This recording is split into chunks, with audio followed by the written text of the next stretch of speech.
Hello friends, welcome to Veggies kitchen. இன்னைக்கு நம்ம கார குழி பணியாரம் எப்படி செய்யறதுன்னு பார்க்கலாம் வாங்க.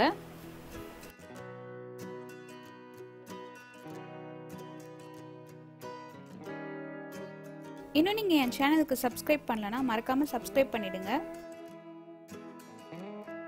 பக்கத்துல இருக்க பெல் ஐகானை கிளிக் பண்ண மறந்துடாதீங்க. ஒரு panல 2 டேபிள்ஸ்பூன் அளவுக்கு எண்ணெய் சேர்த்துக்கோங்க. எண்ணெய் சூடானதும் 1/2 டீஸ்பூன் கடுகு, 1 டீஸ்பூன் உளுத்தம் பருப்பு, 1/2 டீஸ்பூன் சீரகம். கடுகு நல்லா பொரிஞ்சு வந்ததுக்கு அப்புறம் ஒரு பிஞ்ச் அளவுக்கு பெருங்காயத்தூள் சேர்த்துக்கலாம். பொடியா நறுக்கின வெங்காயம் 1, 1/2 டீஸ்பூன் உப்பு. இப்போ வெங்காயம் பொன்னிறம் ஆகுற வரைக்கும் நல்லா வதக்கிக்கலாம்.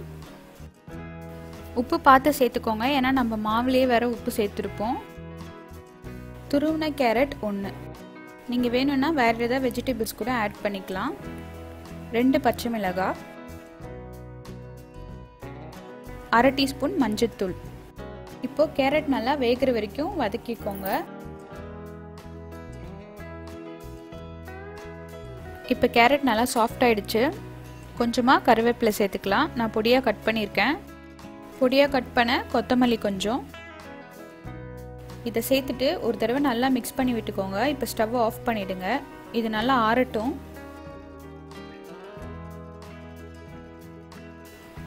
நான் இன்னைக்கு 3 கப் அளவுக்கு ஆப்பம் மாவு எடுத்திருக்கேன். ஆப்பம் மாவு எப்படி செய்யறதுன்றது மேலே லிங்க் வரும் பாருங்க. இல்லைன்னா நீங்கள் தோசை மாவுலையும் செய்யலாம். இப்போ நம்ம ரெடி பண்ணி வச்சுருக்க அந்த மிக்சரை இதில் சேர்த்துக்கலாம். நல்லா மிக்ஸ் பண்ணி விட்டுக்கோங்க. மாவு ரொம்ப திக்காக இருக்கக்கூடாது. கொஞ்சமாக தண்ணி சேர்த்துட்டு இதை நல்லா மிக்ஸ் பண்ணி விட்டுக்கலாம். ரொம்ப தண்ணியாகவும் ஆகிடக்கூடாது. நல்லா இது போல் கன்சிஸ்டன்சியில் இருக்கணும். இப்போ நம்ம மாவு ரெடி. மீடியம் ஹை ஃப்ளேமில் வச்சு குக் பண்ணிக்கலாம். இப்போ நான் கல்லில் எண்ணெய் ஊற்றிக்கிறேன். ஒவ்வொரு குழிலையும் 1/2 டேபிள் ஸ்பூன் அளவுக்கு எண்ணெய் ஊற்றிக்கிறேன். இப்போ எண்ணெய் காஞ்சதும் நம்ம ரெடி பண்ணி வச்சுருக்க அந்த மாவை இதில் ஊற்றிக்கலாம்.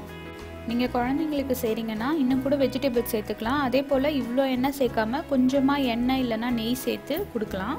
இது 1 நிமிஷம் போல் வெந்ததும் நம்ம திருப்பி போட்டுடலாம். திருப்பத்துக்கு அப்புறமும் 1 நிமிஷம் போல் வெந்தால் போதும். இது நம்ம மார்னிங் பிரேக்ஃபாஸ்ட்டாகவும் இல்லை ஈவினிங் ஸ்நாக்ஸு இல்லை நைட்டு டின்னராக கூட சாப்பிட்லாம். ரொம்பவே நல்லாயிருக்கும். இது கூட கார சட்னி அப்புறம் கெட்டியான தேங்காய் சட்னிலாம் வச்சு சாப்பிட்டா ரொம்பவே டேஸ்டியாக இருக்கும். குழந்தைங்களாம் கண்டிப்பாக இதை விரும்பி சாப்பிடுவாங்க.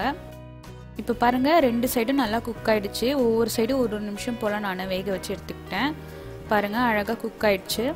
இதை கண்டிப்பாக ட்ரை பண்ணி பார்த்துட்டு உங்களுடைய கமெண்ட்ஸ் என்னோட ஷேர் பண்ணுங்கள்.